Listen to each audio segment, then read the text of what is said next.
AP శాసనమండలి రేపటికి వాయిదా పడింది. లడ్డు అంశంపై అధికార విపక్షాల మధ్య మండలిలో దుమారం రేగింది. ఎన్ని గంటలైనా చర్చించేందుకు సిద్ధమని అధికార పక్షం అనడంతో మండలి చైర్మన్ దీనిని వ్యతిరేకించారు. మంత్రి పయ్యావుల కేశవ్ స్టేట్మెంట్ ఇవ్వడంపై చైర్మన్ అభ్యంతరం తెలిపారు. దీంతో అధికార విపక్షాల మధ్య హాట్ గా చర్చ జరుగుతుండగా చైర్మన్ మండలిని అర్ధరాత్రంగా రేపటికి వాయిదా వేశారు. స్టేట్మెంట్ ఇస్తామని మేము ముందే చెప్పామని, లఘు చర్చకు ప్రభుత్వం సిద్ధంగా ఉందని మంత్రి పయ్యావుల కేశవ్ స్పష్టం చేశారు. ఎంత సమయమైనా చర్చకు అనుమతించండి, వినేందుకు కూడా ఓపిక లేనప్పుడు ప్రశ్నలు ఎందుకు అడగాలని మంత్రి పయ్యావుల వైసీపీ సభ్యులను నిలదీశారు. సార్, ఇవాళ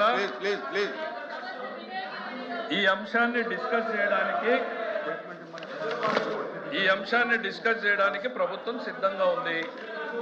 ఇదొక్కటే కాదు సార్, నిన్న లా అండ్ ఆర్డర్ మీద తమరిచ్చినటువంటి లెటరు, మాది స్టేట్మెంట్ ఈ హౌస్ లో ఇదే ఫ్లోర్ లో స్టేట్మెంట్ పెట్టబడింది. దెన్ అగ్రికల్చర్ మీద నిన్న జరగాల్సింది కాదండి, రిప్లై అది సార్. ఒక్క నిమిషం, రిప్లై తప్ప స్టేట్మెంట్ కాదు. మీరు వినడానికి ఓపిక లేక ఎందుకు మీరు అంత డిఫెన్సివ్ లెక్క వెళ్తారు సార్? ఎందుకు డిఫెన్సివ్ లెక్క వెళ్తున్నారు? ఎందుకు డిఫెన్స్ లో పెడుతున్నారు సభని? ఎందుకు డిఫెన్స్ లో పెడుతున్నారు సభని కాదు, మీరు జరిగేటటువంటి సభను ఎందుకు డిఫెన్స్ లో పెడుతున్నారు? మీరు ఇచ్చినటువంటి లెటర్ ని కూడా నేను ఇవ్వలేదు. రాంగోపాల్ వచ్చేయండి.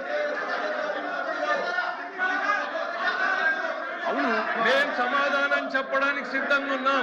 తెల్లవారుజామున 2 గంటల దాకా జరిగినా కూడా ఈ ప్రభుత్వం ఇక్కడే ఉంటుంది.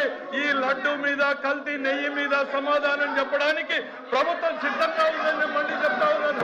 ఎందుకు మేము స్టేట్మెంట్ ఇస్తామంటే వినడానికి మీరు సిద్ధంగా లేరంటున్నా. ఎందుకు భయపడుతున్నారని నేను అడుగుతున్నా. లడ్డు మీద ప్రభుత్వం స్టేట్మెంట్ ఇస్తుంది అని అంటే ఎందుకు భయపడుతున్నారు మీరు? వినడానికి ఎందుకు సిద్ధంగా లేరు? తెల్లవారుజామున 2 గంటల వరకు ఈ ప్రభుత్వం దానికి సమాధానం చెప్పడానికి, చర్చించడానికి సిద్ధంగా ఉంది. మీరు చేసినటువంటి అవినీతిని, దుర్మార్గాన్ని, హిందూ సమాజ వ్యతిరేక చర్యల్ని ఎండగట్టడానికి ఈరోజు ప్రభుత్వం ఇక్కడ సిద్ధంగా నిలబడింది. ప్రభుత్వ స్టేట్మెంట్ వినడానికి మీరెందుకు భయపడుతున్నారని నేను అడుగుతాను. పారిపోతుంది. ఇంతవరకు చెప్పినన్ని కూడా సత్యదూరమైనవి అబద్ధాలు, దోపిడీ కోసం, వాళ్ళు హెరిటేజ్కి వచ్చి దోచిపెట్టడానికి కోసం ఈ అంశాన్ని తీసుకొచ్చారు. ఆ దేవదేవుణ్ణి అబాధులు సృష్టించి వీళ్ళు ప్రభుత్వం కోసం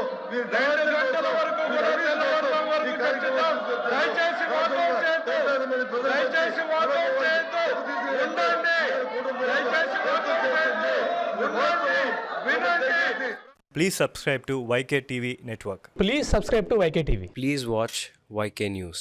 Don't forget to subscribe YK News channel.